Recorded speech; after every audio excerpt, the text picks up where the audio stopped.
Viewers, हम पढ़ रहे हैं कक्षा 10वीं गणित की प्रश्नावली 3.4 के प्रश्न नंबर दूसरे का चौथा वाला प्रश्न। इसके पहले के सारे प्रश्न हम बहुत ही सरल विधि से कर चुके हैं। यदि आपने नहीं देखे हो तो उन्हें देख लीजिए, जिससे कि आप गणित आसानी से कर सको।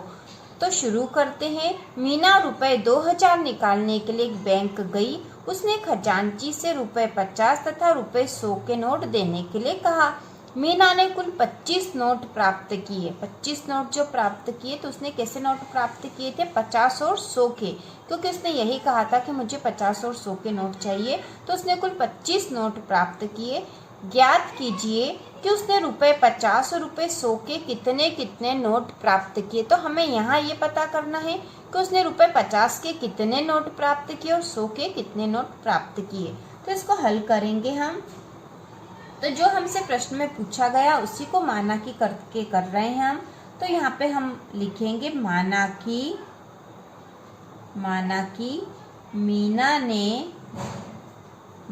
कि मीना ने रुपए 50 के एक्स नोट प्राप्त किए। ठीक है, एक्स नोट तथा रुपए 100 के वाई नोट प्राप्त किए। तो यहाँ हमने मान लिया है, ठीक है, हमने मान लिया कि 50 रुपए के एक्स नोट, एक्स कोई भी संख्या हो सकती है, और 100 रुपए के वाई नोट, यहाँ वाई भी कोई भी पूर्णांक संख्या हो सकती है, ऐसे नोट प्राप्त किए। उसने 50 के एक्स नोट और 100 के वाई नोट प्राप्त किए। तो यहाँ पर हमने सबसे पहले मान लिया है। इसके बाद देखो प्रश्न में क्या लिखा, प्रश्न के अनुसार हम समीकरण बनाते हैं। तो शुरुआत में ही लिखा था कि मीना रुपए 2000 निकालने के लिए एक बैंक गई। उसे कुल कितने रुपए चाहिए थे? 2000। उसने खजांची से रुपए 50 तथा रुपए 100 के नोट देने के लिए कहा। तो रुपए 50 और रुपए 100 के जो नोट प्राप्त किए थे वो कुल रुपए कितने थे? 2000 रुपए। तो हम यहाँ लिखेंगे प्रश्नानुसार, क्योंकि 50 के हमने क्या माना? 50 के एक्स नोट है। ठीक है, तो 50 गुणा एक्स, जितने नोट है, जिस रुपए के नोट है उसमें उसकी संख्या का गुणा करेंगे तो कुल जितने रुपए हुए वो आ जाएंगे। धन 100 रुपए। ठीक है, 100 रुपए के कितने नोट प्राप्त किए? वाई। तो हम लिख देंगे 100 गुणा वाई बराबर कुल कितने रुपए हो जाएंगे? 2000 रुपए। तो इसको थोड़ा सा और सरल करके लिखेंगे तो 50 एक्स धन 100 वाई बराबर 2000, इतने नोट प्राप्त किए उसने। तो इसमें क्योंकि बड़ी बड़ी संख्या, तो इसमें कुछ कॉमन लेके थोड़ा सा सरल और कर लेते हैं। तो एक्स और वाई में से हम क्या कॉमन ले सकते हैं? तो 50 और यहाँ 100 है, तो 50 दूना 100 होते हैं। तो हम यहाँ से 50 कॉमन ले लेते हैं। तो यहाँ क्या बचा?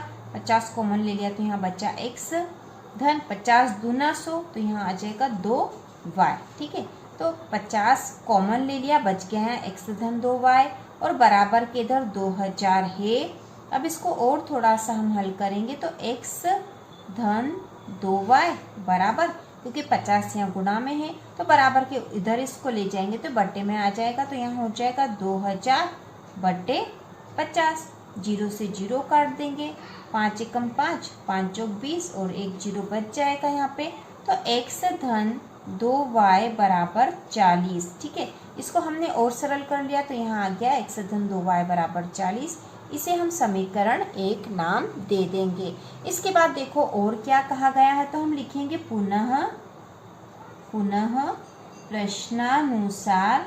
तो प्रश्न में जो पहले हमें जो बात कही गई थी उसके अनुसार हमने एक समीकरण बना ली है। इसके बाद आगे कहा गया है मीना ने कुल 25 नोट प्राप्त किए। तो कुल नोट कितने थे? 25 थे। ठीक है, तो कुल 25 नोट थे, मतलब नोटों की संख्या तो हमने एक्स और वाई मान ली है। इसका मतलब है कि एक्स धन वाई बराबर 25। ठीक है, एक्स धन वाई बराबर 25, क्योंकि कुल नोट 25 है।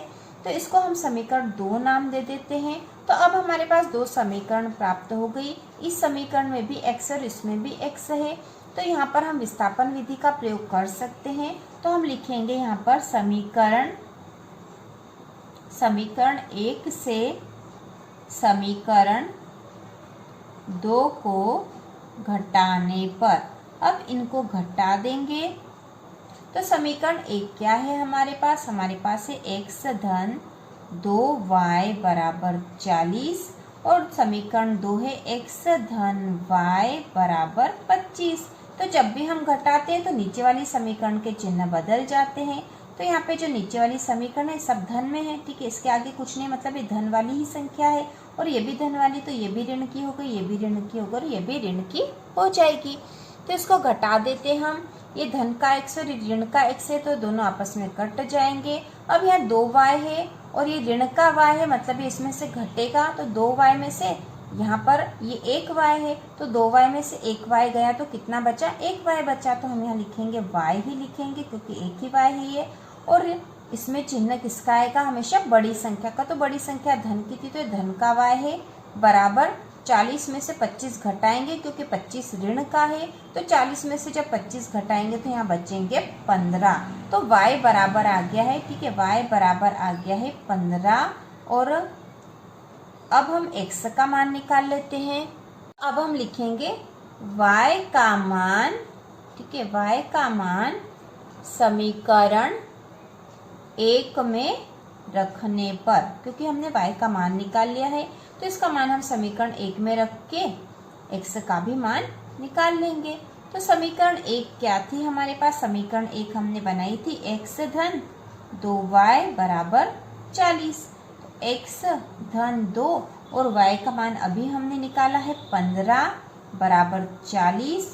तो इसको हल कर लेंगे, x धन 2 का गुणा 15 में होगा तो 15 दूना 30 होगा यहाँ पे बराबर है 40। अब यहाँ हो जाएगा x का ही मान निकालेंगे तो x बराबर कर दिया, बराबर के इधर 40 है ही सही और ये 30 बराबर के इधर गया तो ऋण का हो गया, ऋण का 30। तो x बराबर 40 में से 30 घटा दी तो बच गए 10। x का मान यहाँ पर आ गया 10, ठीक है, x का मान आ गया 10, y का मान था 15। तो अब हम लिखेंगे इस प्रकार मीना ने रुपए 50 के, क्योंकि 50 के हमने x माने थे, x नोट प्राप्त किए, ठीक है, तो x मतलब 10, तो रुपए 50 के 10 नोट तथा रुपए 100 के 15 नोट प्राप्त किए, ठीक है, क्योंकि x और y हमने मान लिया था, 50 के x नोट थे और 100 के y नोट थे, तो हमने लिख दिया है कि रुपए 50 के 10 नोट तथा 100 के 15 नोट प्राप्त किए। इस प्रकार आंसर हम लिख देंगे 10 और 15, क्योंकि नोटों की संख्या पूछी थी, तो 10 नोट 50 के और 15 नोट 100 रुपए के प्राप्त किए थे मीना ने। तो इसी प्रकार के और वीडियो देखने के लिए चैनल को सब्सक्राइब कीजिए।